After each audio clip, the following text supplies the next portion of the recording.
and local economist Michael Shuman from the Main Street Journal here with us today. And like I mentioned, I'll drop some links in the chat as soon as I let other people in. We'll have time for your questions after Michael presents, but do feel free to add the questions that pop into your head into the chat, and we'll be sure to answer them. So Michael, thank you for being here, and please take it away. Great. Thank you, Jen, and thanks to all of you for coming. Let me share my screen, and then we can really get going here. So, if you are a regular reader of the Main Street Journal, most of what I am going to share with you is familiar. We publish now weekly, and we try to put together the most interesting stories in the local investment field of the week. And there's a lot that has been happening over the last year. What I decided to do for purposes of stimulating a discussion today is consolidate 10 of what I think are the coolest developments in the local investment world and just share a few kind of tantalizing details about all of it. And then we can, as I said, open it up for discussion. The big bottom line before getting into the details is that even though the world is kind of falling apart, or many of us perceive the world to be falling apart, this part of the world is getting much better. There is lots of good news in the local investment universe.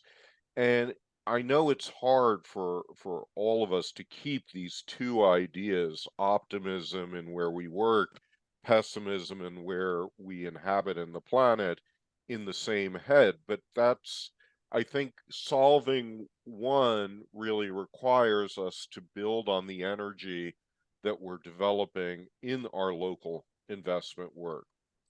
So the first issue that I want to talk about is that I believe there is a new professional consensus. And that consensus is that globalization, as conceived in the 1980s, 90s, and early 2000s, has failed. And an interesting thesis on all of this was written by Rana Forahar, this woman here, who is a writer for the Financial Times, and she put out a book last year called Homecoming. And Rana Forahar knows nothing about you. She knows nothing about amoeba or local investment. But in writing for the Financial Times, she basically came to the conclusion that globalization was fundamentally failing on its own terms. And what she was seeing around the planet was a new move toward regionalization and localization. Now, she defines localization a little bit differently than most of us, but she and I are now talking and she's learning. And I feel like this new global consensus, which says no longer are we trying to create a planet where every country is finding one comparative advantage in which it is competitive and importing everything else. That's the old David Ricardo vision. And instead, there is an emerging feeling that we need to achieve resilience, that you need to achieve not perfect self-reliance, but a greater degree of self-reliance both at the local and at the national level in order to withstand all of the crises that you cannot possibly anticipate, like COVID-19. And I think this consensus is finding expression in popular culture.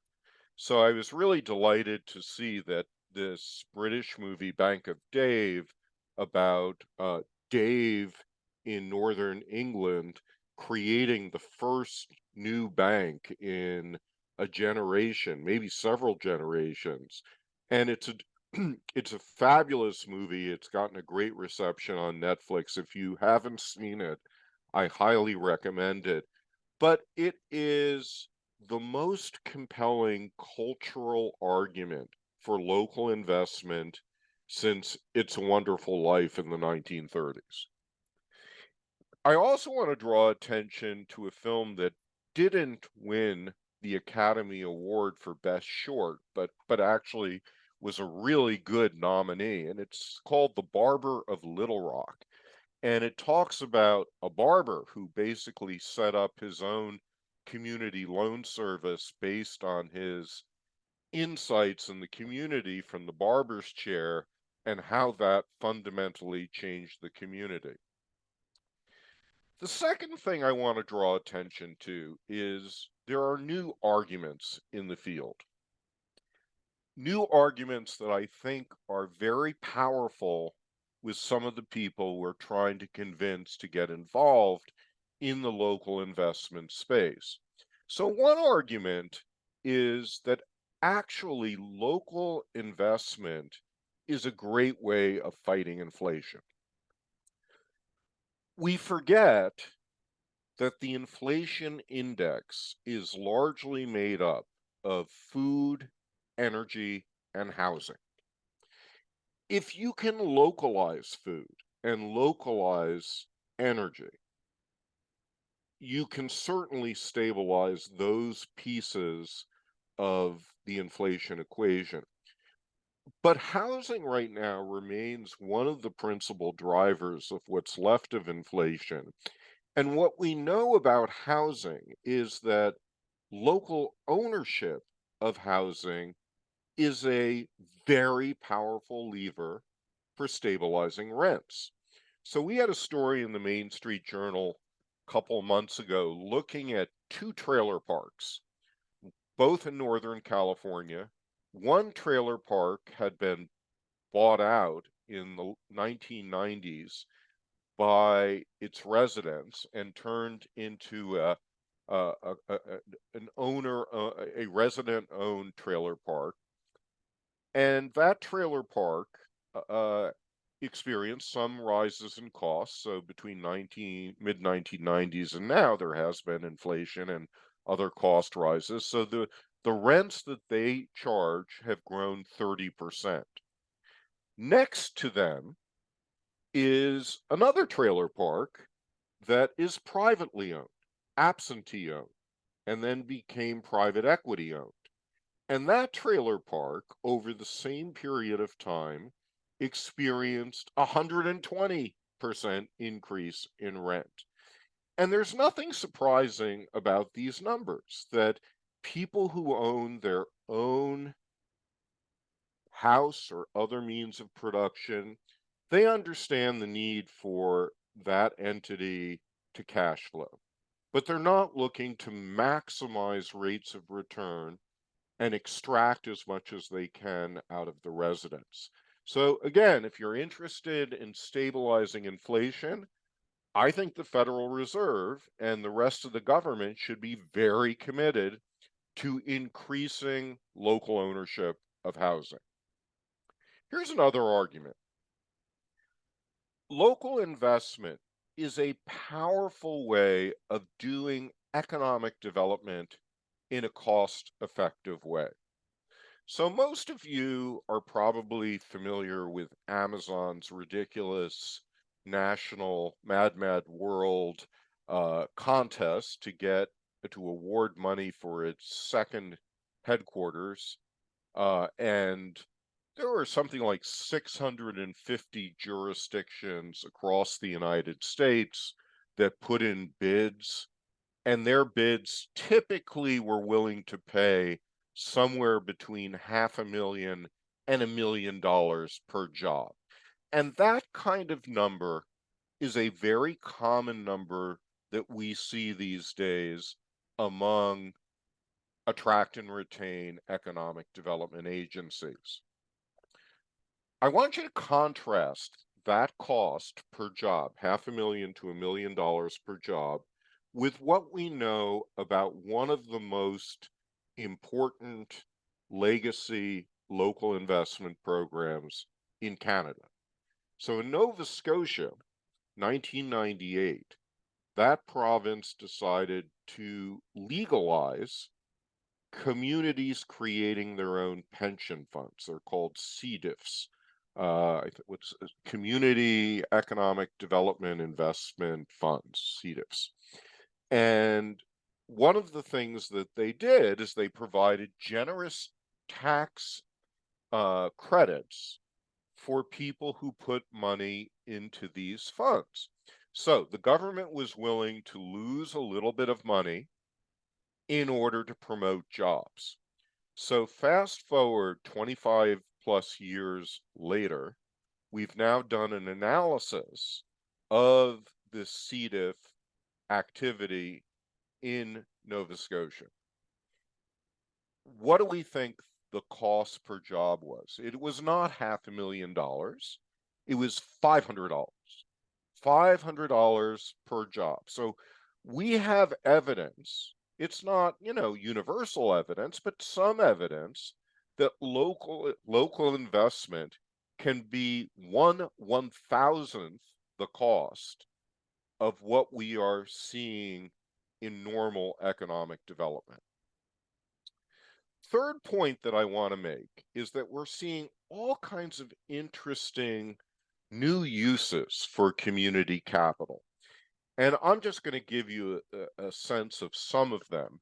In our last issue of the Main Street Journal, we talked about how Goddard College, which was a sort of great green small college in Vermont, but like many colleges, especially post-COVID, it's gone through very hard times. And there's now a fear that, it is up on the sale block and that it will be bought out by speculators and subdivision developers, which would be a terrible, terrible use for this unbelievably bucolic campus. And so now there is a movement among community organizers and would-be local investors to mobilize money locally to buy out the property and create a different kind of campus, one that was exclusively dedicated to local investment and local economy building. Another example, I recently attended a conference in San Antonio held by Neighborhood Economics, a great organization out there. And one of the speakers had just written a book that over the next decade or so, 100,000 churches in the United States are on the verge of closure.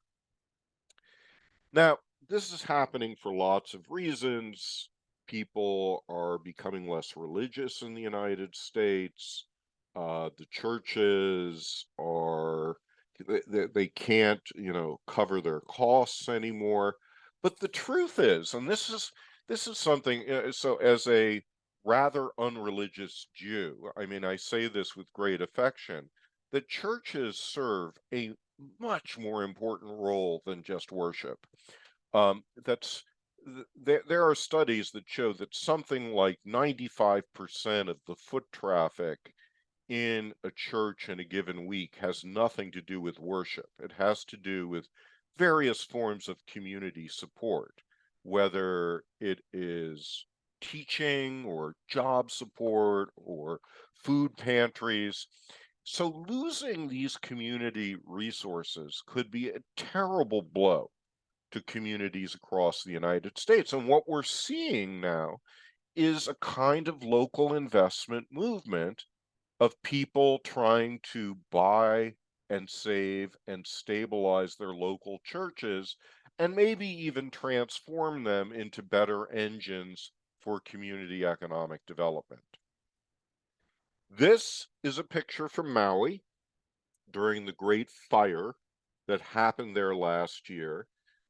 I could show you pictures from a bunch of different disasters and make the same point, and that is disasters like this throw people out of their homes.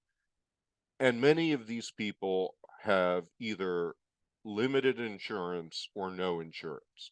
So there's a vast number of people after these disasters, many driven by climate change, that are on the verge of becoming homeless. And what has come to their rescue are land trusts. Land trusts have entered in, have bought up land that was burned out, and is now offering the opportunity for these residents to reoccupy in perhaps smaller quarters, but still stay in the community. And I feel like land trusts have never been so popular as they are now in the United States. This is a more recent disaster, happened in Baltimore. I happened to be in Baltimore the day this occurred, when this ship ran into a bridge and took it down. Now, it may be hard for you to think about infrastructure as a local investment program. And many of us think, well, the federal government is kind of taking care of this. After all, the Biden administration passed a pretty good infrastructure bill, and money is now flowing to communities to improve highways and bridges and so forth. But honestly, when you look at the degree to which our infrastructure has deteriorated over the last couple of generations, the money that we are putting in is really way too little. We have to mobilize a lot more money, a lot more quickly. And I believe that one of the ways that we might be able to do this is through community wealth funds, that we try to create community funds around infrastructure so that we can move things faster. And this will require some collaboration with state governments and with federal governments. And I'll have more to say about that in a couple minutes. Number 4. There has been a substantial growth of crowdfunding. So, as most of the people on this call know, crowdfunding was important because it took the expensive and difficult act of local investment by a grassroots investor and greatly simplified it and made it more cost effective. The Jobs Act, which legalized investment crowdfunding, was passed in 2012, and it basically said that any company could go to a portal like this one, which is Mainvest, and any company could help a small business go through all the particulars of um, being listed and open for grassroots investors. And that small company could raise up to $1 million, and grassroots investors could put in as much as $2,200 per year. Again, it was legalized in 2012. It took 4 years for the regulations to take effect. After 2016, here is what has happened, which is basically 1.5 million Americans have put $2 billion into nearly 7,000 companies. The average company raising capital through investment crowdfunding is now raising somewhere north of $300,000. And to put that in perspective, the average company that goes to a donation crowdfunding site like GoFundMe is going to raise about $5,000. So it's in a whole different universe. The other thing is that the companies that have succeeded in crowdfunding, which is the vast majority of them, have been predominantly run by women and people of color. So we know that crowdfunding has had this enormous democratizing effect on capital. I mean, think about it, that in venture capital, the probability of a female entrepreneur or an entrepreneur who is non-white getting money is just a couple of percentage points. And yet in crowdfunding, the probability is about 20 or 30%. So this is a very important thing that is happening, and there are reforms that have occurred. So now any company can raise as much as $5 million in a year. And we also know that any individual, because of inflation adjustments, can now put in up to $2,500 per year. But there is legislation that I think would make this even more relevant. So the Expanding Access to Capital Act was sponsored by Republicans, just like, by the way, the Jobs Act was, and has passed the House as of March the 8th. It is going to languish a little bit unless we push it, and then it could actually maybe pass the Senate, the Democratic-controlled Senate.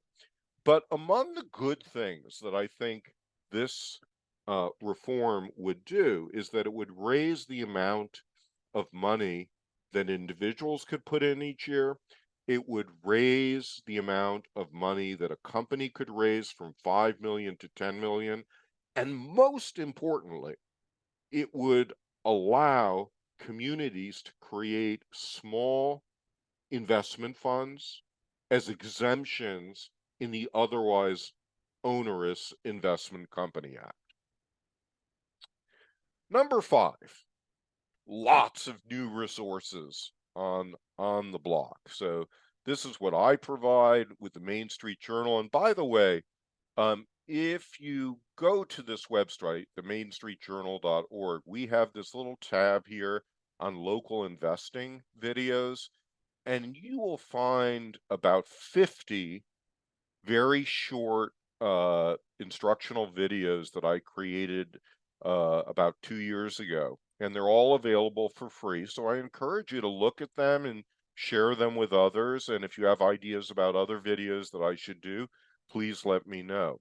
But there are other resources out there, and I know that in our group today, Devin Thorpe is here, and Devin has been organizing like a madman Super Crowd 24, which happens next week. It's a virtual conference involving 100 speakers and, hundreds, if not thousands, of people coming to listen to these speakers.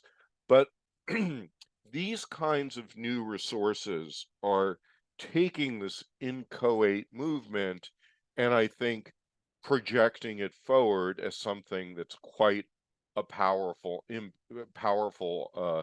impact generator in the United States. There are also new resources that are available if you want to find local investments. So there is a website, it's hard to read here, called King's Crowd.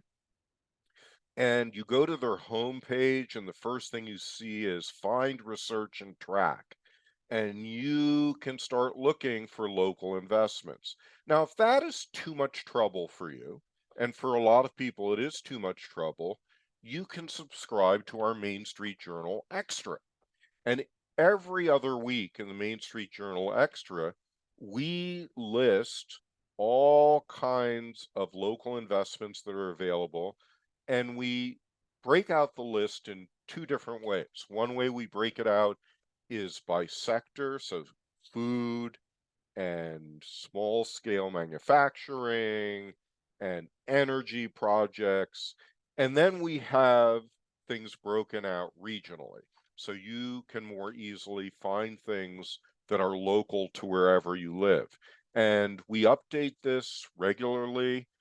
You can go in and you can click on these hyperlinks and go straight to the portal where you can get further information about these listings. So if there's anyone on this call who is not investing some of their money locally right now, and your excuse is, I can't find any local investments, your excuse is done with. And you should go either to the Main Street Journal Extra or King's Crowd and find things that can suit your investment profile.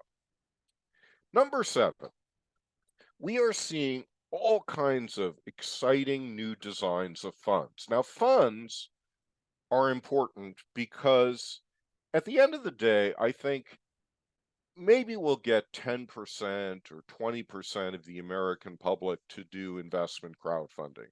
But the truth is that to do one-off investment in anything requires a level of due diligence and time to find and manage and keep paying attention to your stock or your debt note.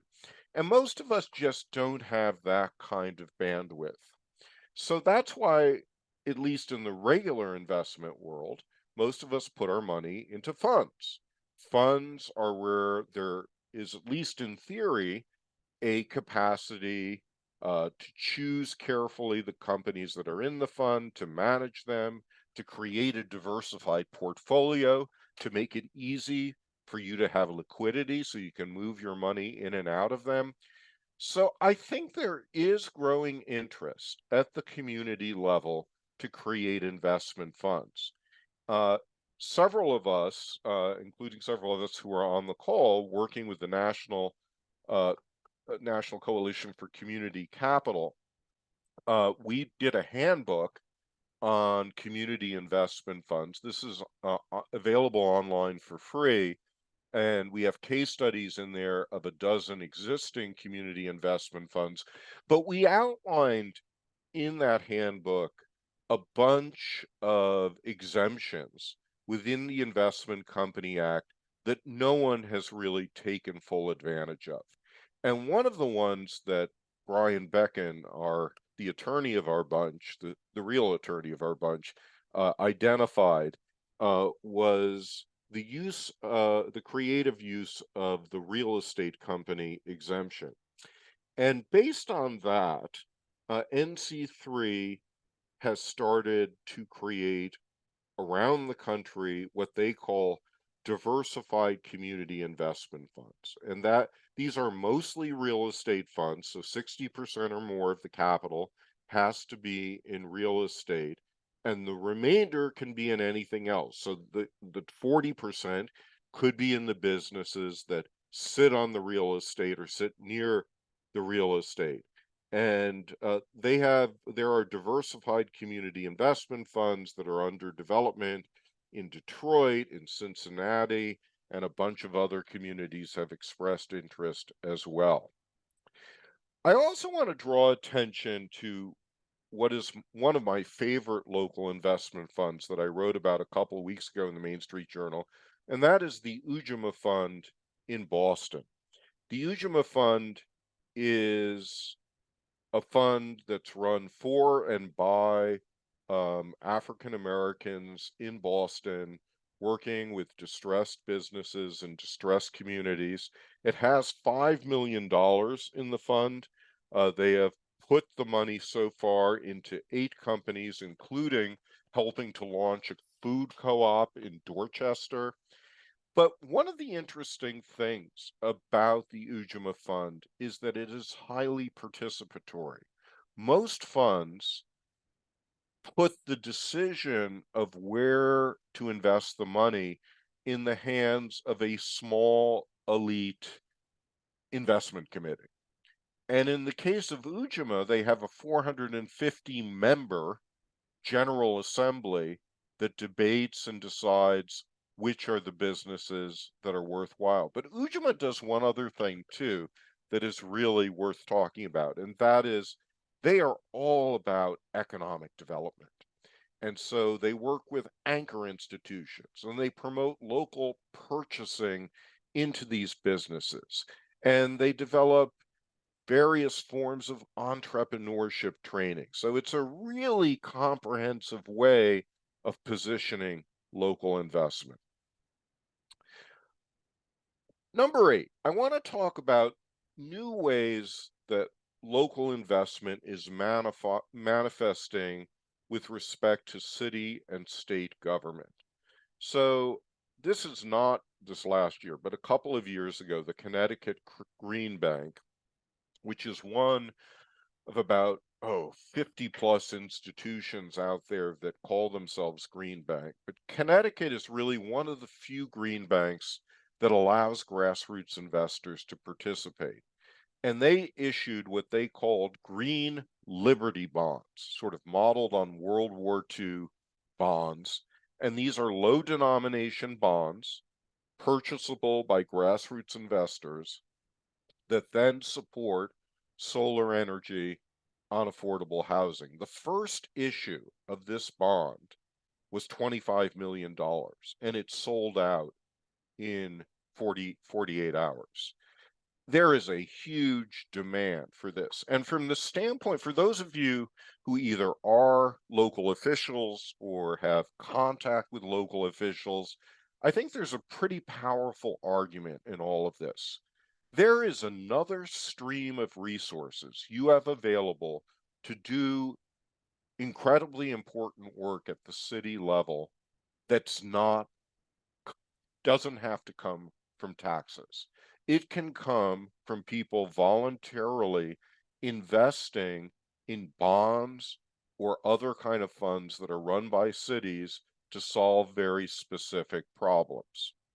And it's in that spirit that in California, there has been a public bank piece of legislation that was passed a few years ago, and now we're seeing a bunch of California cities begin to move to lay the infrastructure for public banking. And basically, it's doing what I just talked about.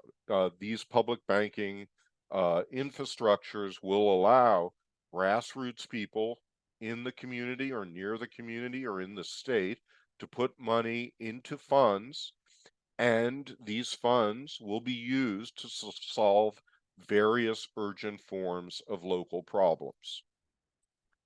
Another thing that's happening, and we can thank in part Chris Miller, who's on this call as well, there are new incentives that are coming down the pathway. So this is a Republican legislator in Michigan who was co-sponsor of a bill to create a 50% local tax credit. That is, every dollar you put into a local business in Michigan, you get 50 cents off of your taxes up to a ceiling of a couple $1,000s. So Republicans were knocked out of power in Michigan shortly after she introduced this. But now the Democrats have introduced the exact same bill. And it's a reminder that local investment and the laws around local investment really can be a very bipartisan activity. And I think once Michigan has this law in effect, lots of other states can and should mimic it and create their own tax incentives for grassroots people to put money into local business. If you want to see an example of a community that has really done amazing stuff based on local investment, go to Denmark to this 5,000 person fishing village called Samso. They are 100% self-reliant on renewable energy, but they produce so much renewable energy and export it that their carbon footprint is minus 40%. They're helping to absorb other people's carbon footprints. And with a combination of wind electric machines and the use of local biomass in district heating systems, they have turned energy into a financial and job bonanza. This kind of economic development pathway is available to U.S. cities as well that are very committed to investing in transforming their infrastructure the way Samso did.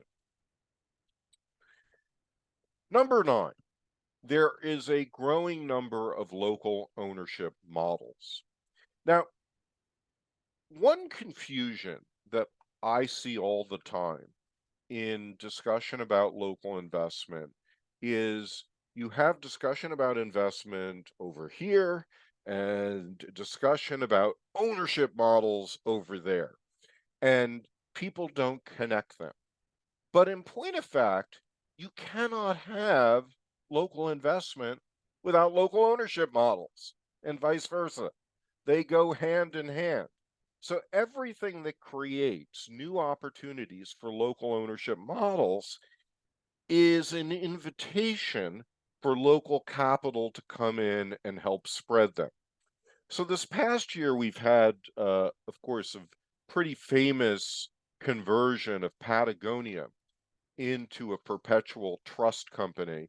Now, this is not necessarily local, but the idea of a perpetual trust company is something that can be done by small and medium scale businesses that are trying to preserve their mission. But we're also seeing an expansion of employee ownership trusts. Canada, for example, recently passed a piece of national legislation to make it cheaper and easier for companies to undergo this conversion. But there are a bunch of projects and companies in the United States that are now doing this. The Equity Project in California is one of my favorite. But even private equity is putting money into the conversion of companies into employee ownership trusts.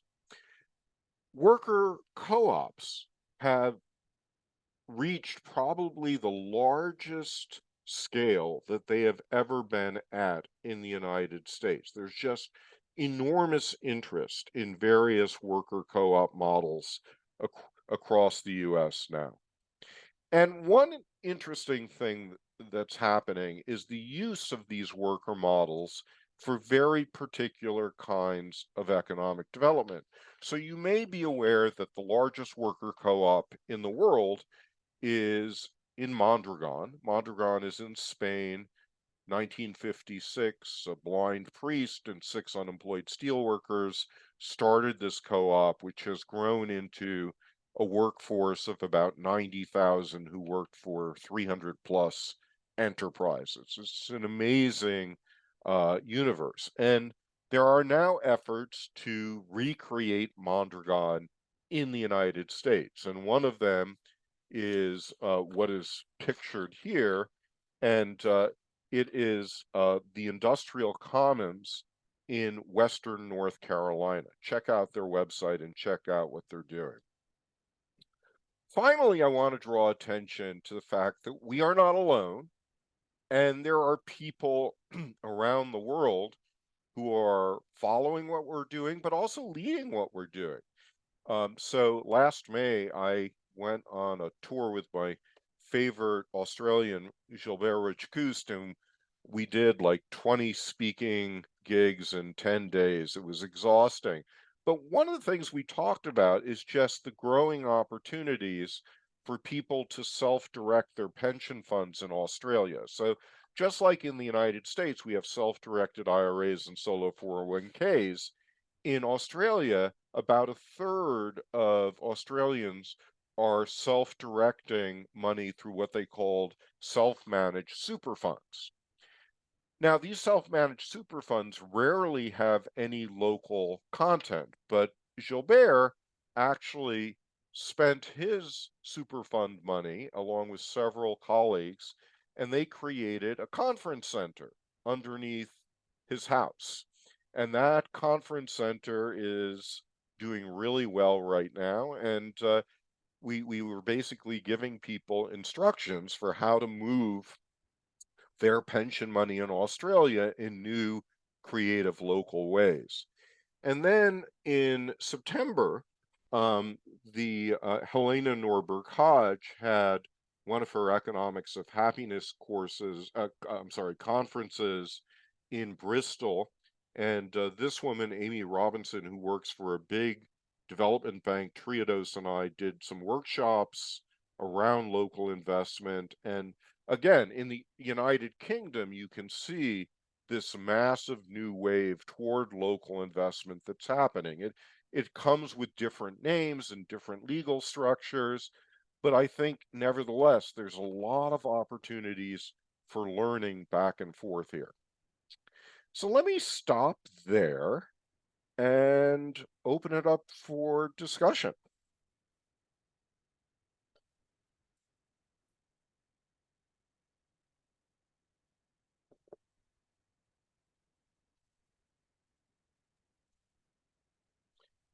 That was so great. Um, everybody can hear me, right? Yes. Just last week, I'll share a link in the chat. I'll look it up. Our housing authority and our city housing authority partnered a local church that was otherwise going to go on to onto the block. It's now they already had a child care center in it, but now they're going to keep the child care center and turn it into affordable housing with the city housing authority. And it's a pretty cool partnership. So I'll share that. That's great. Wonderful. Anyone else have stories of churches, Steve? Or I know you're working on a bunch of other projects, but churches that you're aware of that are converting?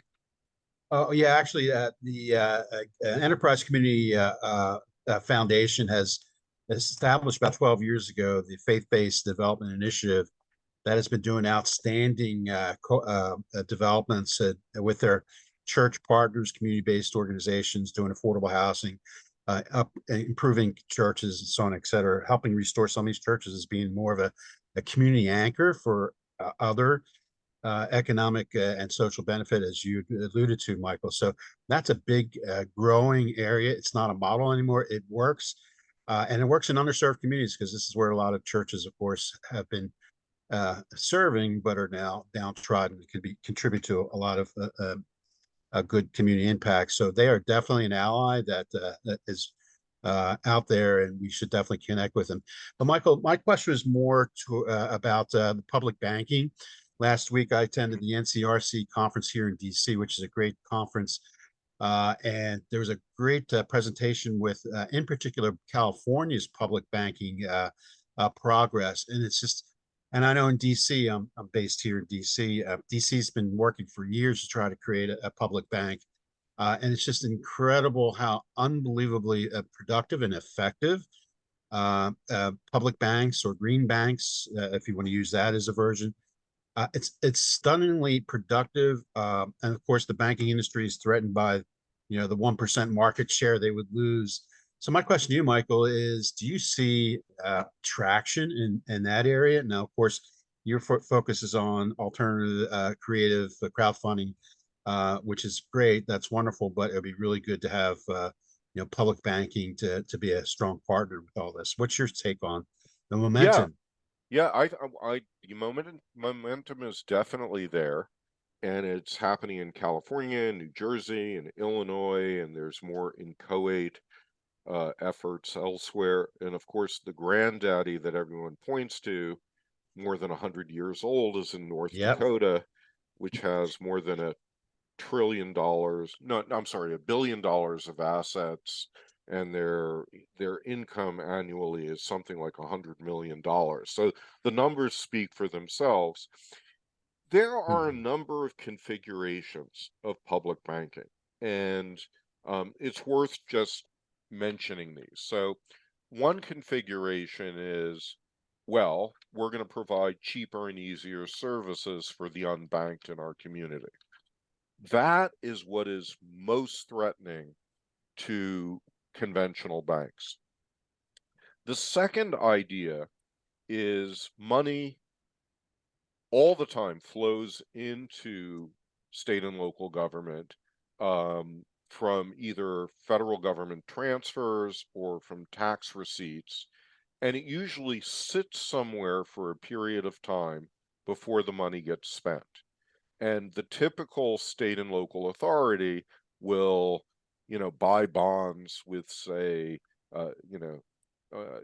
Morgan Chase, and the money will go do the work in Malaysia. So what North Dakota said is, no, we're not going to do that. We're going to put the money on deposit in local banks and credit unions. And this will then enhance the credit capacity of these entities to support small businesses in North Dakota.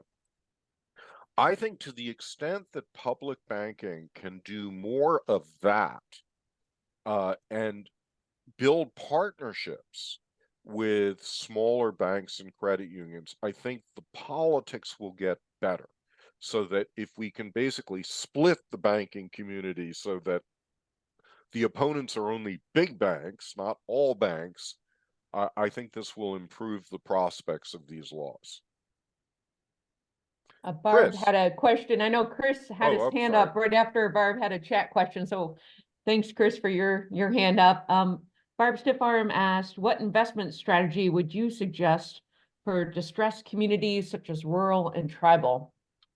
Yeah, so for those of you who don't know Barb works for Opportunity Link based in North Central Montana, and she's been working with tribes all of her life.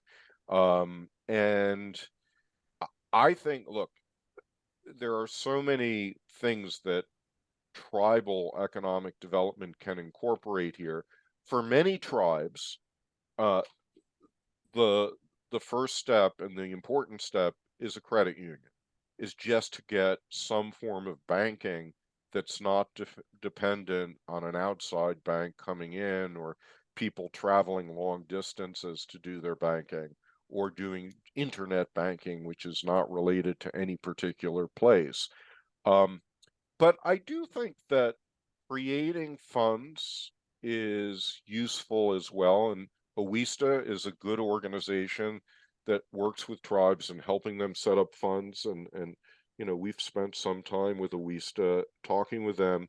But I do want to just say broadly, for all kinds of distressed communities, funds are exceedingly important. We tend to define distressed communities as communities without wealth and without income. And that's wrong. Distressed communities have lots of money.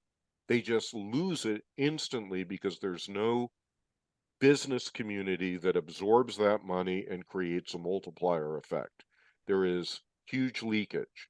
So one way of preventing that leakage is for getting people to put, to the extent they have any savings, to put more of those savings into local investment funds.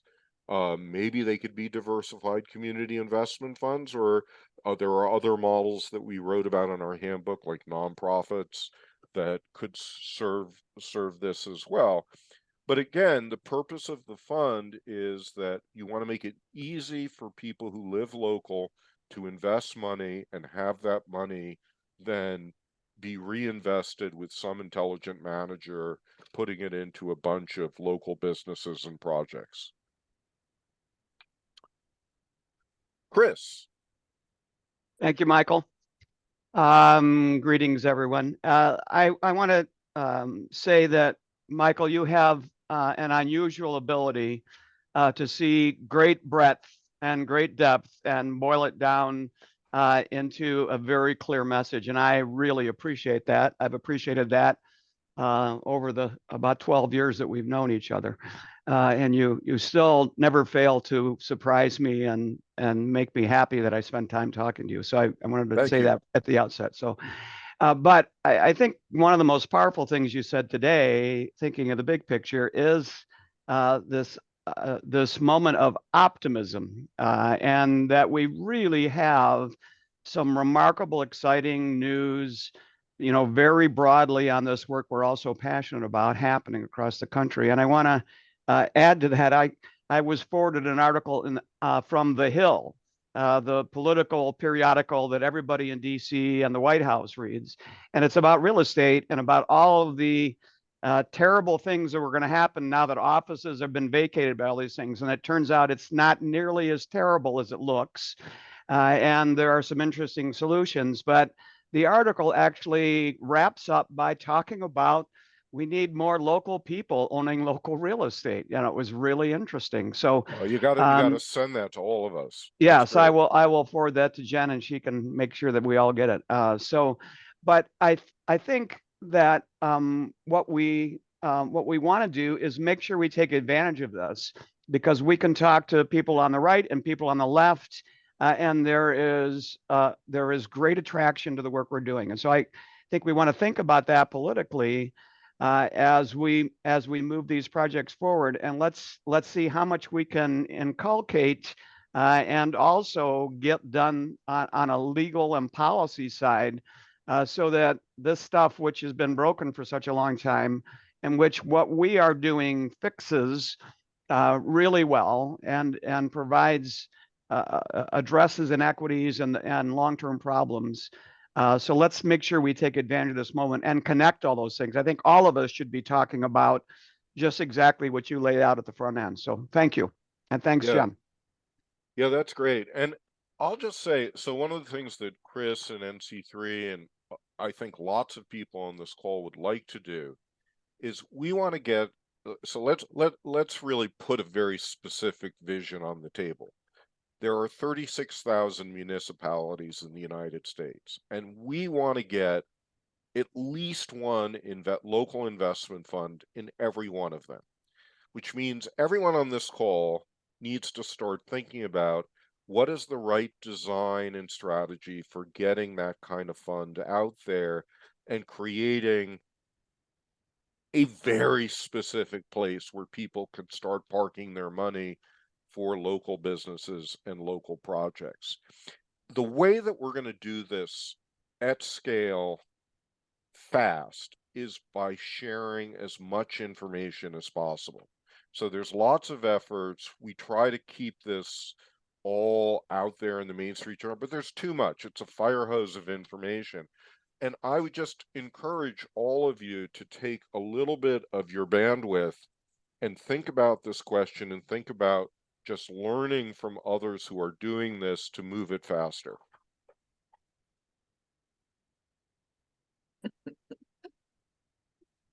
Marianne, I see your hand. Hello, yep, I'm here. Hope I don't have Piccadilly Farm carrots in my teeth. But thanks for hosting this, and thanks, Michael, for the information. And as Chris was talking, I realized I think I've had a conversation with you, Chris. Mary Ann Christensen, I'm with the Hannah Grimes Center in Keene, and we talked about your fund. I just wanted to say, like, we as we're looking at building some faster growing companies, and we've looked at building a fund, but it just feels so intimidating. I guess I just wanted to say that, the governance structures and the due diligence, and